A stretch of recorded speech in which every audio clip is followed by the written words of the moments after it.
जय जगन्नाथ बंधुगण आपण मैंने जदि आपण आधार कार्ड रे केउ मोबाइल नंबर देइछंती जानि पारुना ताहले एहीपरि भावे आपण निजे जानिपारे।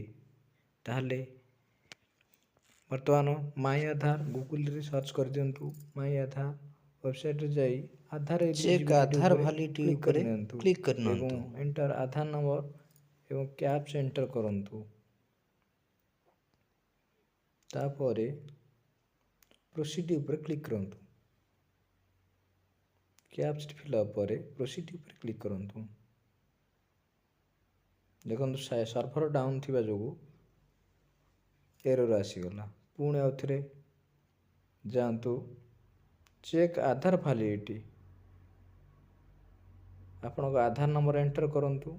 तापर कैप्स कोड टा देकी पुणी प्रोसीड कर दियंतु।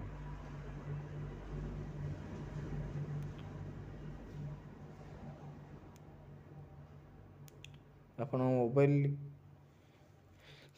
लास्ट 3टा नंबर देखो आपण एथु जानि परिबे जे केउ मोबाइल टी मोर ऐड अछि बयस केतुर केते आ मेल किंबा फीमेल आ आपणकर राज्यर नाम कोन ए सब आपन को शो करिवो। एही परि भाबे आपण निज निजर आधार कार्ड चेक करि परिबे। धन्यवाद। जय जगन्नाथ।